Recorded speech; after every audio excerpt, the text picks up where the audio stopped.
So, welcome to the first ever Modern World Payments podcast. So, we wanted to do this as a relatively new business to celebrate the way we want to do business as a company. We want to provide a platform for the very best practice in merchant services in particular. There's a lot out there that, shall I say, that I don't agree with in terms of the way business is done in this sector. It's created a little bit of a tainted industry. I'm very new to it. I'm very naive to it. So part of this is all about me learning also.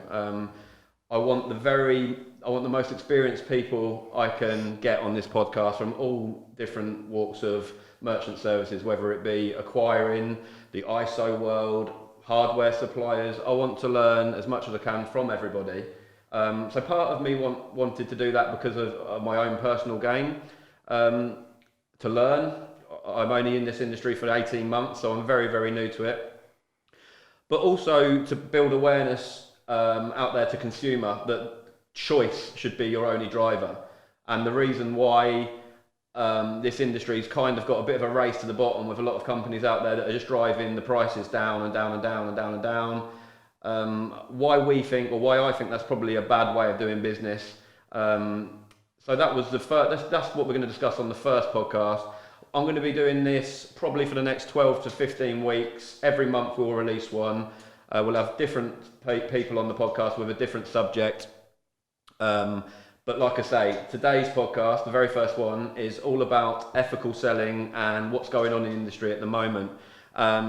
So we needed someone to come on and discuss whether they think we're doing things right and what they believe to be going on in the marketplace at the moment. And there is no better person to bring on to the podcast on our first one than Mr. Kevin Hayler. So I am sitting here with him. So here he is, Kevin Hayler from MWBS Consulting. So thanks for joining us, first of all. You're welcome, Warren. An absolute delight to be here. Excellent. And I admire the crusade. Thank you. And I mean that genuinely. It's nice that somebody's stepping up and starting to shake up the industry. I'm trying. Obviously, I'm one man at the end of the day. I'm not going to be able to make an impact on the industry. But I think that the very least I can do is to create a platform where people can come on and explain about their own journey and what they believe to be the correct way and what have you. So yeah, but I think you've seen that already. I mean, you posted the first link the item on LinkedIn about ethical selling about 2 to 3 months ago. Yeah.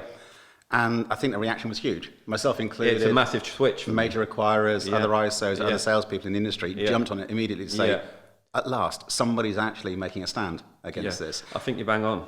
So, no, I'm absolutely delighted to be here and looking forward to an interesting conversation and a healthy debate, maybe. I'm sure it will be. I'm glad you picked up on that because like I've explained briefly off air what was going on with our business, but in fact 3 or 4 months ago we obviously went through a massive change where I had to sit back and sort of reevaluate our whole business plan and rewrite our whole plan.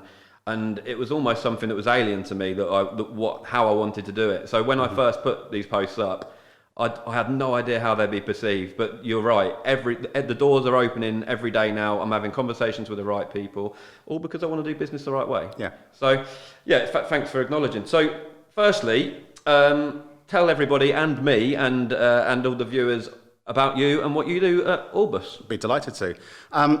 Is it worth giving a little bit of a background first and foremost? Please do, yeah. Where you've come from, who you are, what you do. Yeah. I've been in the industry now, the acquiring industry, in total for 24 years. Wow. Yeah, kind of frightens me when I say that number. It's a big number. I'm nearly 24. Thanks. So a corporate background with Barclaycard. Okay. And then 3 years with First Data. And then into the ISO world. Originally with HandyPay. Okay. Obviously one of the major ISOs in the market nowadays. Yeah. But when I joined them as joint sales director, we were effectively a startup. Okay. What year was that? That was beginning of 2007. Okay. I joined them. Yeah. So the ISO market at the time was very immature. Yeah. You had, I think it was CardSave previously, that was then subsequently sold to WorldPay, HandyPay, RMS and Payment Sense all kind of set up in the 2006-2007 time. Okay. But the market wasn't used to the model in any way, shape or form. All of the SMEs were used to working with acquirers directly. So this was it was virgin territory for us. So at HandyPay, yeah, we went in and built a sales division, built a structure, area managers, sales guys, and it's pure cold calling, direct sales. Yeah. You know, the hard school of knocks, if you like. Yeah. But they were employed salespeople as opposed to self-employed salespeople. And the legacy, very proud to say that we recruited just over 20,000 SMEs in about the first 4.5 years with HandyPay. After that, a year at Fidelity Payment Services, helping launch them into the UK between 2011 and 2012. And I think finally found the courage to go and launch my own business. So as a fellow entrepreneur, I understand the pressures and the strains and the hard work that goes into it. And set up Enecto UK on my own in 2012, launched in 2013, and grew it over the next sort of 5 years, 6 years, recruiting in the region of 6,000 merchants for that. Instrumental in bringing something fairly new to the market at the time through Fidelity and through Enecto. Yes, working with self-employed sales guys, direct sales model, but paying them upfront commission and residual commission as well. So it's starting to change the model, which has now been adopted by a lot of ISOs out there. So you're responsible? All my fault, yeah. Right, stop! But there's a methodology behind it, which I'm sure we'll talk about. Yeah. So did all of that until 2018, left that business, now running a few different things. Orbis Consulting Limited. I'm back in the payments industry. I can't get away from it. I love it. But my focus is on sales. And I look at the payments industry, and my role simply is to help payments companies sell more things to more people. And that's ultimately what I'm trying to do within Orbis Consulting. So working with 4 different payments companies of varying different sizes and shapes at the moment, and also building an online sales training company as well. So a few things going on. Yeah. So sorry, long answer to a short question. Well, I didn't know any of that, other than the Enecto piece. I knew that, because obviously, like you say, it's a small world. Everyone seems to know everybody. Yep. So they mentioned about that. So first question is what was the difference back then when you started Enecto, do you think, to what we've got now? Almost like you've created if you created the self-employed beast back then. Not the self-employed beast, I created the residual model. Okay. Not created it, sorry, that's I wish I could take credit for that. No, I understand what you mean. You adopted it, yeah. Stole it from America. Yeah, okay. Let's be quite honest about it. And my time at Fidelity, I learned the American market with Fidelity. They started the residual model there, and I took it when I went to Enecto. Okay. That was the first, with Fidelity a little bit, and also with Enecto, was the first time I worked with self-employed salespeople. Okay. And you used the word earlier on, that you were naive in this industry. Yeah. So was I. Yeah. Back then, in 2012, setting up Enecto. Okay, I knew the industry inside out, the acquiring world. I thought I knew the ISO world. Yeah. But running your own business is a whole different ballgame. 100%. Because we brought the residual model to the table, and back in 2012, the self-employed sales guys weren't earning £1,000 a deal or anything like that. It was £150, £200. Right. Top end for an upfront commission. Brought the residual model in, we weren't ready for it. We couldn't cope with it. Okay. You know, I think within 6 months we had 120 self-employed sales guys. So it was the reporting that killed you, was it? Like keeping up with the reporting? The infrastructure underneath the business. Yeah. Great model, great idea. Unfortunately, we're slightly naive, not knowing what we were really getting into. Yeah. Being a trusting person, I trusted the self-employed sales guys to go out and be professional salespeople. Yeah. 1 or 2 did. Yeah. And a lot didn't, unfortunately. Yeah, we know how that ends. Yeah. Okay, that cool. So I understand. I understand your predicament. I think with we mentioned about the naivety. I actually embrace the fact I'm naive to this market. I don't, without sounding the. How can I say it? Without I don't want to be experienced in this market. I want to come into something and I want to learn it my way and I want to do things my way. If that's it, and then I've got only myself to blame. Previously, I was told to do it away. Like, this is the way you should do it. This is how you do it, and that bit me. Yep. And it will continue. It will continue to bite me. So what, for the listeners, what was the way you were told to do it? The door knocking, that basically get as many self-employed salespeople as you possibly can, get them out knocking doors, doing as many deals as you can. Don't do any sale or as much as whatever the just get the sales in. Whatever, just make sure you sign that bit of paper. And at the time, because I was naive to the market, I didn't know the legalities behind it. I didn't know you had to, like, the length of the contracts that are people coming back to saying, I didn't sign this. So I didn't know the way you could missell it because I was naive. So I just thought that people would go out, do you want a card machine? Yeah, sign it up, brilliant. I didn't know that you had minimum service charges. I didn't know you had different auth fees. I didn't know that you had a non-qualification fee. I didn't know that you could put people into a different length contract. I didn't know, there's lots of things that I didn't know because I was just naive to the market. I didn't have a clue. But the reason I asked that question is you're not alone in that. No. Not just actually running an ISO, but actually think of it from the merchant's perspective. Yeah. They don't know any of that either. No. They are trusting the person talking to them, trusting the salesperson talking to them. 100%. And if they get on well with that salesperson, they'll believe, yeah, okay, fine, I'll just sign here and I get a great deal. I'm saving myself £50 a month. Mm-hmm.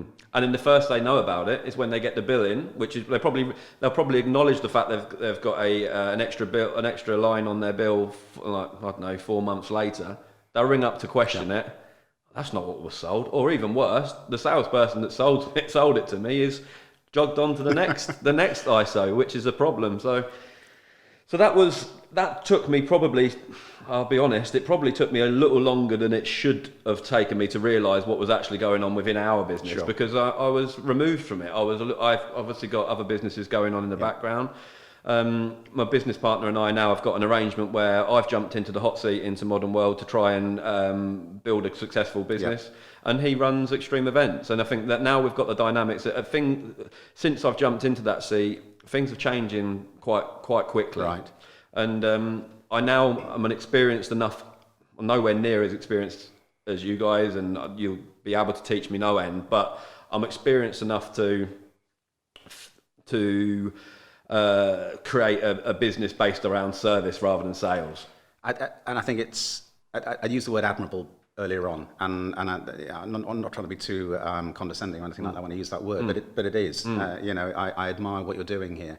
I think you're going to face a big challenge. Yeah, so do I. But that's not to say don't do it. No. I'm with you 100%.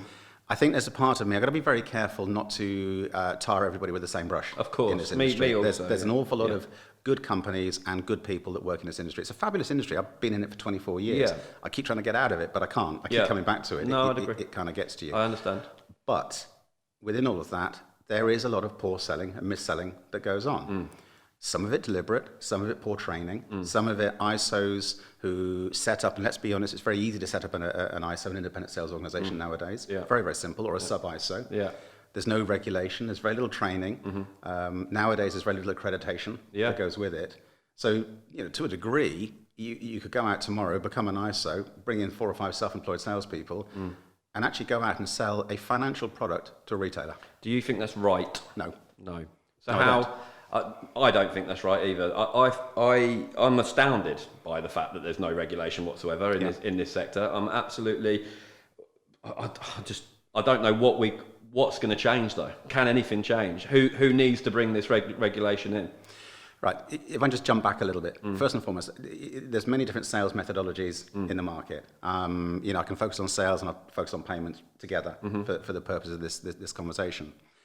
Different sales methodologies. Got self-employed sales, certainly. A lot of upfront commissions, some residual commissions, different models. Yeah. There's also different companies, some that run them very well, and there's some loyal, good self-employed people who are self-employed for a reason. That for tax reasons, the flexibility reasons, and actually they're professional at what they do. Then there's a lot that aren't. Equally, you've got other companies, you've got telesales divisions, you've got direct sales face-to-face, direct sales over the phone, obviously in telesales, partnership managers. There's many other different sales models and some very, very successful companies out there.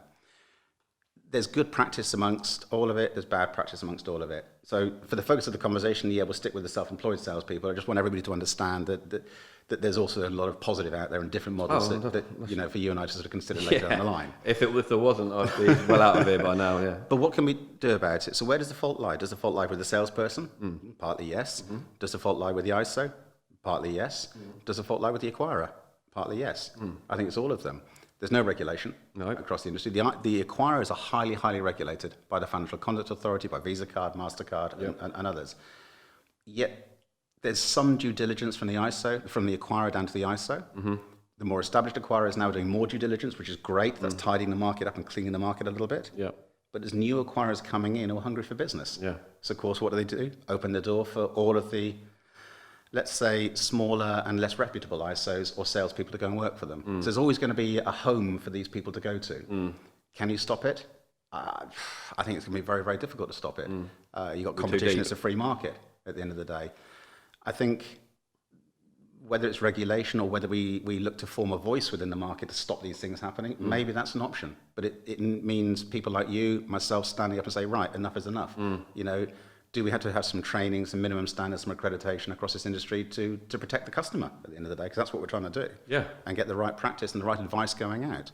I think something can be done about it, but I doubt regulation will come. No. I think it's more a step change, a sea change, a movement, if you like, from some of us. How long have these sort of conversations, like, obviously I'm very new to the industry, Yep. how long have these sort of conversations been happening within the industry? Great question. I mean, I remember going back to 2013 that I sat down in London as part of the Emerging Payments Association and invited some fellow ISOs around the table, about 5 or 6 of us at the time. And we talked about what can we do to tidy up or clean up this market. You know, we're all competitors, but we don't see each other as competing against each other. No. Sorry, see ourselves as competing against each other. So what can we do to form a voice, to bring protection, to weed out fraudulent salespeople or bad salespeople and bring best practice? Sadly, it went nowhere. It needed the drive from myself or another to do so. We're all too busy running our companies, and actually we all then became quite protective of our own business and our own salespeople, so we didn't go anywhere. But we've been having conversations for many, many years. So it's almost as though the industry or the ISO industry as a collective acknowledged the problem. Yeah. But then, yet they won't do anything about it when it comes to actually acting. There's a bit of hypocrisy out there. Yeah, I think so. I think so. You look at a number of ISOs and they say, yes, absolutely. No, we're holier than thou. We're whiter than white. We want good salespeople.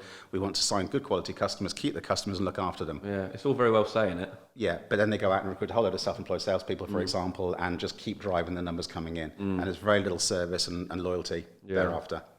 Yeah, that's interesting. It seems...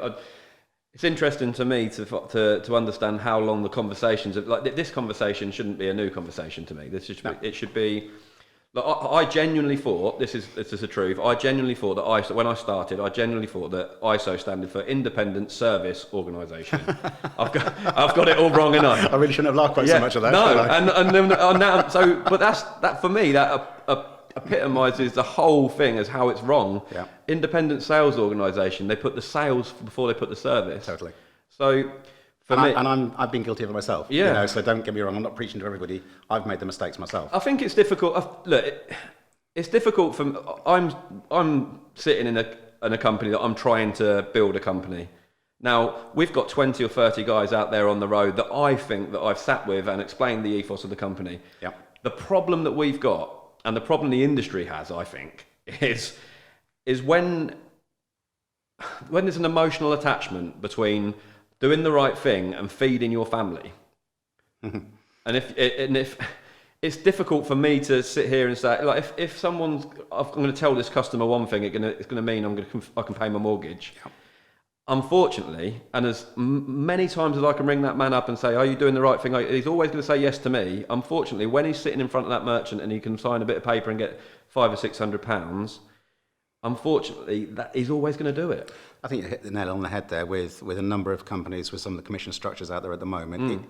It breeds the wrong behaviour. Yeah. To your point, a self-employed sales guy now can go out and see a hairdresser, for example, who might only be just doing £2,000, £3,000 turnover a month. Yeah. So a very, very small business. Yeah. Yeah, anecdotally, I've heard that deal can earn them £1,000, £1,200, £1,500 commission. Crazy. Madness, isn't it? Anybody with half an ounce of common sense knows there's not £1,000 in the deal. Value in the deal. Yeah. So how on earth are they getting paid that amount of money? Equally, they're getting a lot more money on the upfront commission on the terminal as opposed to the rates. So do you think that salesperson is selling the right product for the customer or the right price or the right service for the customer? No. They're doing it for their own benefit, for their own pocket. Of course. So the high commission structures like that, in my opinion, are driving all of the wrong behaviours for the salespeople. I'd agree. At the end of the day, it's the customer that matters. It's the SME business that matters. Because they need the support, they need the help, they need the guidance. And to me, if you're doing proper sales, doing it ethically, doing it right, it's all about value. It's about delivering value for the customer. Cliche, but it's still so true, getting a true win-win situation. The right deal for the customer, the right deal for the company, for the salesperson, everybody wins. It means it's a long-term deal. I've always been fascinated with how these companies can go. I make a massive song and dance about the fact that I'm actually really open that we don't pay the best commissions on the marketplace. And the reasons we don't is because we have to have money in the deal for us so that we can service the client. Of course. We have to put people in the customer service seats. They need paying for. They need the office needs paying for. The phone lines need paying for. I'm not sure. I know the reasons why they do it. I'm not sure I can fully buy into that model where they pay ridiculous commissions up front. Like you say, for me. For my personal opinion is that it is driving the wrong behaviour within inside the industry, and that's fundamentally a big problem for everybody. Yeah, not just the merchant. No, I completely agree, but I don't know how you're going to change it. Not you personally, but I don't know how we're going to change that methodology, because you're always going to have somebody coming in. Yeah. You know, to be honest with you, what do we do? I suppose you follow the model you're following. Likewise with a couple of clients I'm working with at the moment. They don't pay the best commission. No. But actually both clients I'm working with, they're small ISOs. They're doing sort of 50 to 100 deals per month per ISO. They're doing it right. They're supporting the customers. They're paying £200 to £300 commission on each deal, which is, sort of average for this market now. Yeah. But guess what? They look after the people. They look after the customers. And the salespeople stay loyal. Yeah. And the attrition levels, that's what I wanted. I wanted to create a business where we look at our KPIs and nothing to do with any type of monetary value on any product. It's all to do with low attrition levels, our KPI, customer management, reviews, like making sure that we've got a happy client and retaining that happy client. That is what our KPIs are. Which again, in my opinion, is absolutely the right way to do it. It'd be interesting to ask you how you can marry that into the self-employed sales model. Because to me, okay, if I just step back, the business principle you talked about is 100% right. And again, another client I'm working with in London, we're building a huge telesales team. And yes, they're going to be targeted to do a lot of sales, but we're training them extremely well in how to do the sale correctly. It's all about customer value. It's all about the customer needs. Yeah. Equally, the customer service team is going to be well trained, and their targets and their training and the methodology and everything that they're going to be asked to do is to retain 95% of their customers. Okay. So the focus is not, I don't want a customer to come in and leave the following day. It's all about the longevity. It's all about value for the customer. Yeah. The customer needs to want to stay. But that model's done through a paid telesales, an employed telesales person who's well trained. You're right in what you're thinking, but how do you then get a self-employed salesperson who may be driven by money and commission and structuring your deal a certain way? How do they sell on that basis for you to then retain the customer and do it all on service? So I think it's all to do with the customer. Like, this is the reason why I think it's all to do with the actual person I'm employing as a self-employed. So the reason I said to you earlier, actually, like I physically meet every single person that we have, and not to train them, but I physically meet them to get a view of their character. Yeah. If I think that and this sounds harsh as well, I need them to be financially stable. Yeah. Yes. It sounds harsh, but I need them not to be pestering me for an advance. I need them to do the right thing. So they're doing the right thing at the right point. Yeah, they're not driven by them. They're not driven by the fact they need that 500 quid. They're all right. They don't need any money. And I'll always make it clear that I'm an open guy. If I'd rather you call me personally and me lend you some money out my own pocket than you do the wrong thing. Okay. So we haven't worked out how we've got the correlation worked out between the KPI and how we're going to measure it. Yeah. But I know that it's not going to be anything to do with financials. It's all going to. Look, we're still working out. It will probably be something based on their own. So obviously, every self-employed salesperson that we have, we do pay commissions, we do pay residual, and obviously we can put a measurable against how long that customer is with us. So we'll probably put an extra, like a bonus layer into when the customer's been with us for X amount of years, X amount of months. So he's got something to keep that customer on the hook. So he needs to look after that customer well. So there'll be sort of KPIs there. So on the 12th month, you'll get an extra £100. On the 16th month, you'll get £50. As long as we ring it, because with Modern World, we have a thing called the Rhythm, Modern World Rhythm, where we touch the customer every month.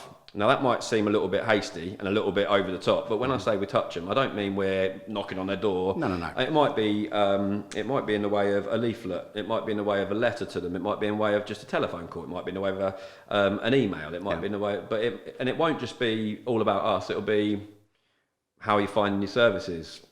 Is there anything we can help with? Yeah. Welcome to the Modern World. This is our new product. Do you know what I mean? So we're always in the customer's mind. Yeah. So it's all about.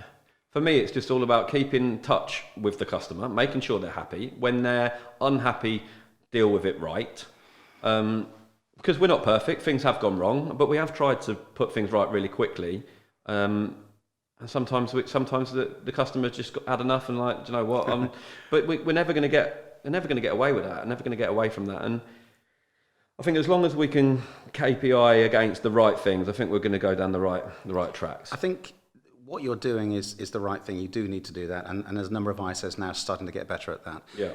ISO, you're right. It's not independent service organisation. It's an independent sales organisation. Yeah. So by default, they're sales companies. Yeah. I think certainly the larger ISOs now are realising that actually their customer service teams, relationship teams need to be a lot better to retain that customer. Oh. You know, it's half as expensive to retain a customer as it is to go and get a new customer on board. Yeah. So that's becoming more accepted across the industry, but it's not everywhere. You know, you go and talk to SME customers, and my clients and salespeople I've been working with have been talking to customers. What horrifies me at times is the lack of follow through, the lack of follow up with a customer. There's one major ISO, which I'm not going to name, but they promise to do the switching service for their customers, and they don't do it. You know, so they go out and sell to the customer, right, we can sign you up, we'll give you a great deal, etc., all the usual spiel. Oh, and by the way, we'll get you out of your existing contract, and we'll pay you cancellation fees. And guess what? You go and talk to that customer 3 months later, 6 months later. Got both contracts they've got open. both contracts open, and they've got both terminals there, and they don't know what to do. Yeah. You know, so the minimum required in this industry is for the ISOs is to actually manage the onboarding of a customer. And if they promise they're going to do something, deliver it. Do it. Yeah. It's not complicated, is it? No, you wouldn't have thought so. But yeah, so that's what our intentions are in terms of retention. Actually, funnily enough, this is one stat that really frightened me and opened my eyes, and I don't know how true this is, but I was told by someone very well respected in the industry, very well known. I'm not going to say who they are, but they told me when I was doing my business plan that the average attrition rate for year 3 is 25%. Yep. Which absolutely blew my mind. I was like, wait a minute. So I said, like, the attrition rate after year 3 is 25%. Yet we've got companies out there that are concentrating on, like you just said there, concentrating on putting it in the top, but it's falling out the bottom quicker than you can probably put it in the top. Yes. Why on earth is our companies not concentrating on attrition and looking after the client customers? I have absolutely no idea. It was just like unfathomable to me that is a massive attrition rate. And I don't even know whether I can think of another industry where there would be such a high attrition rate than that. I can't answer the question. I don't know. There's a myriad of different reasons, partly driven by ISOs setting up and the chasing the value in the business. You know, ISOs are valuable businesses. You know, you hear anecdotally it can be a multiplier of EBITDA to a multiplier of sort of 8 to 15 if it's a really, really good ISO. Yeah. It could be £1,000 per outlet valuation on the business. So you go and recruit 1,000 outlets, you're worth £1 million straight off in this industry, allegedly. Yeah. So there does seem to be a race to get to as many outlets as possible. That's in the short term, isn't it? Yeah. In the short term. Yeah. Now, obviously, if that ISO then sticks around for another 3 years after that, they've got a massive issue because it goes from front selling, building the book, to then all the focus goes on to retaining the book. Yeah, you're right, the smart ones, if they get the customer journey right at the beginning, you bring the customer on board and you look after it, all the touch points once a month with the customer, you've got a much higher chance of retaining it. Yeah. But in this industry, if your retention rate is 1% per month, you're deemed world class. If your attrition rate is 15, 20, 25% per annum, I'll start again, 1.5 to 2.5% per month, it's about average in this industry. And the focus has to change. For an ISO to be sustainable, they've got to maintain that portfolio. That's where the value is in the company, but they just don't seem to focus on it. I find it really fascinating. I do, honestly. For me, from someone coming out of like our other businesses, obviously we've got the events company over there, where if you deliver a bad event, no one's ever going to come back to you. So our ethos is all around servicing clients right. So we've come from a different industry into a payments industry. So for us to find out that there's no concentration really from a lot of these companies out there and they're more concentrating on getting new business, like I find it really fascinating. Yeah, but the industry's set up wrong. Yeah. You know, the acquirers want the business, but their pricing structures are ridiculously complicated. A good route for them to grow their business is through the third-party channel, through the ISOs. Yeah. the ISO's focus is on building a portfolio as quickly as possible. Some of the ISOs, certainly the newer ISOs, don't have the capital behind them, so they go out on the lease funding through companies like First Data Global Leasing or Paytech. Yeah. Fine, but that means they're signing customers into 4-year contracts. Yeah. And it's all about trying to get as much money in as possible, as much capital to we fund do the that. business. I'm got to say that we do that, and we find that's absolutely fine as long as the customer knows what they're doing, what they're signing. So we have a safety net where after every deal that's been signed, we will ring the customer and we'll say, "Hello, Mr. Jones. We understand that you've had so and so in from Modern World. So just we want to make you aware of, so you know what you're signing into. Did you know that the contract length is this? Did you know that the authorization fee is this? Did you know that your rates are this? Did you know the credit cards are this?" And obviously they will say either yes or no. Yeah. And we know that we've got, if they said, "Yeah, absolutely fine. John was brilliant. He's told us everything. Thank you very much." That's what I want to hear. And we do that for every single sale. Yeah, you do, which is fantastic. Yeah. A number don't. A number is all about signing the customer up. They're in a 4-year contract. Well, they can't go anywhere. Yeah. And it's almost like, who cares? I've got the number on the board. They're locked into a 4-year term. Great. So this is exactly why I wanted to do something like this, is to bring, because we're going to have a lot of people watching this who aren't in the industry, so they're consumers. Yeah. So they're merchants effectively. They need educating as well. That when you need merchant services, make sure you do the checks. Make sure that you're speaking to the right people who are going to sit there and talk you through every single bit on your contract, your term, your authorization fee, your non-qualification charges, your PCI compliance. Make sure they help you with making sure that you're compliant. There's so much more to it than just a cheap rate. It comes back to sales is sales Yeah. at the end of the day. Why do people buy things? They buy from people they like, they buy from people they trust. Yeah. Well, for a merchant, it's no different at all. Yeah. Don't just take at face value what you're being told. 100%. Look at the small print. I know you don't want to, but have a look at the small print and actually ask the question, right, explain the deal to me. Yeah. And if the salesperson does, Yeah. and does it in detail, explains about the contract, explains the fee breakdown, understands how, and explains how it all works, great, go ahead and sign. Yeah. To your point, you don't have to have a short-term contract. In fact, some customers like stability and like a long-term contract. Yeah. As long as you know what you're signing into. No That's issue with exactly that. right. Exactly right. But push the salesperson. Ask the salesperson.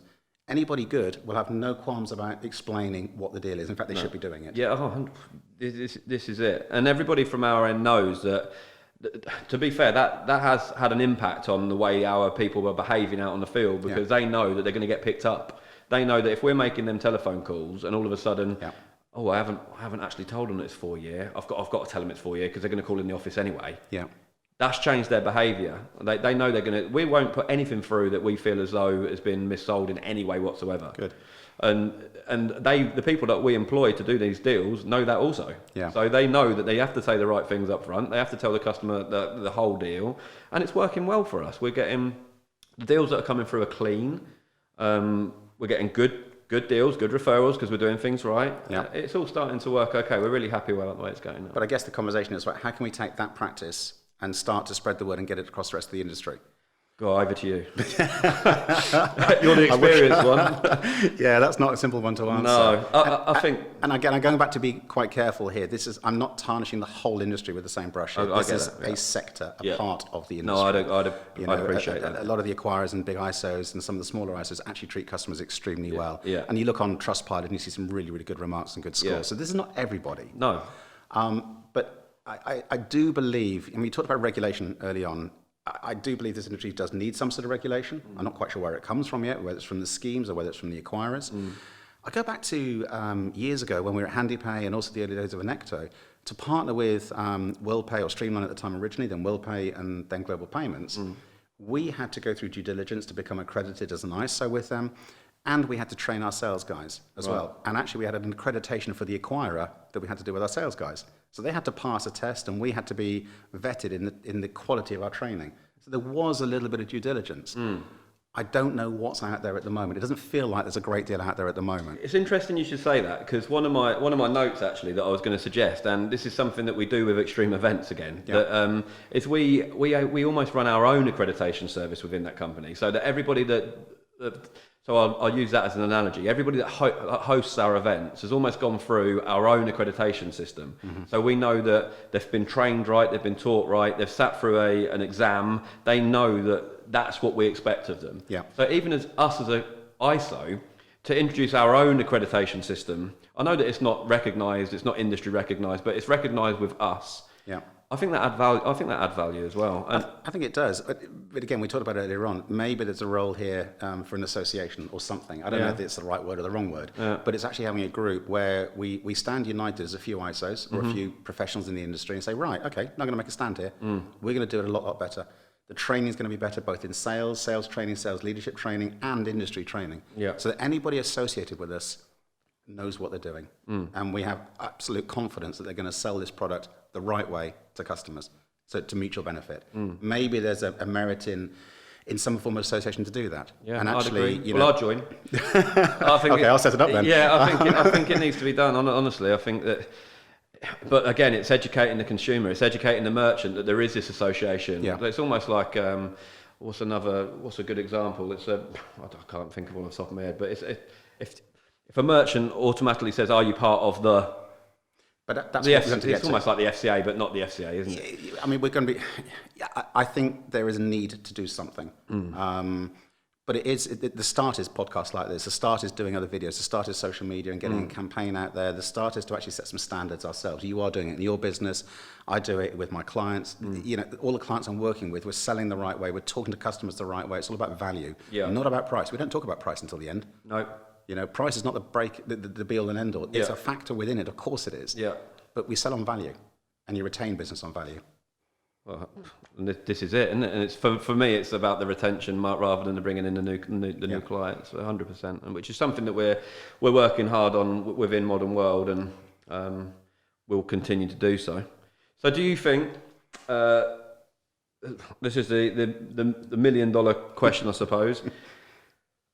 Do you think that things will change, or do you think we're too late? Can you ask me an easier question, please? The good news is we've only got a couple of minutes, haven't we, Ollie? So if I change the subject and stall, I don't have to answer the question. The bottom line, everybody wants to know, everybody that's in, because I've spoke to a lot of really good owners of ISOs that have all said the same thing. They're all frustrated about the people that are racing to the bottom, leaving no meat on the bone for anybody. Everyone's frustrated against these guys. How do we change it? We've gone over how we can change it, how we think we might be able to change it. But the question is, do you think it will happen? I think it can happen. I think it will happen very slowly.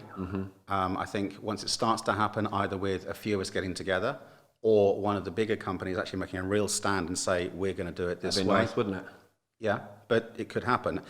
It's almost like back to contactless. It didn't really take off until the supermarkets or TfL adopted contactless. Then it became across the whole industry. Yeah. Maybe it takes a group of us becoming big enough to make a stand and have a voice, or one of the big ones or one of the big ones saying, no, we sell ethically, we're transparent. Our sales guys are highly trained, and our customer service teams are highly trained to look after our customers. It's all about the customer being happy and having value from our services. Yeah, I'd completely agree with you on that, and that's where I think if you haven't got that ethos from day one, I think it's very difficult. Obviously, when you've got a bottom line to protect, which is what these massive companies will. They will only see this as an income stream. They won't see this as a problem. They'll see this as a good problem to have. But the irony is, if you get the sales bit right and the customer service bit right and the value right with the customer and the customer journey right, your bottom line will improve. Yes, longevity. They're inextricably linked. The problem they've got is, or the problem that the industry has, is these type of companies aren't in it for the long game. They're trying to build their merchant base to sell it out quick. Yeah. So it's two different models that are we're not in this to sell it real quick. I just want to create a nice little business for ourselves, and I don't care whether I'm here when I'm 50. I'm not in it. There isn't an exit plan for this, and I think that also drives our behaviour of how we want things to happen. So I think it's driven from the top. I think if someone, like you touched on earlier, it's a really lucrative business to be in, merchant services. It's really relatively easy to find an exit and relatively easy to get paid a lot of money for 2 or 3 years' work. Yes. And I think that's the problem. I agree. But let's start. Let's try. Well, that's what this show is about, and I'm hoping that we've got some really good people coming on over the next 12 or 14 weeks. We have got a couple of other. We've actually got one being filmed tomorrow. We're excited about that, and we've got some big names from inside the payment sector coming on. So, if you've enjoyed this, give us a like, give us a follow, give us a comment in in the section below. We'll have to wrap it up now because I'm being shouted at from behind the cameras. But Kevin, thank you very, very much for coming in. Thoroughly enjoyed it. I've really enjoyed it. It's been very eye-opening, and like I say, I'm always learning. So it's been good to sit and talk with you. Thank you very much for coming in. Thank you. Okay, thank you very much, and we'll see you on episode 2. Thank you.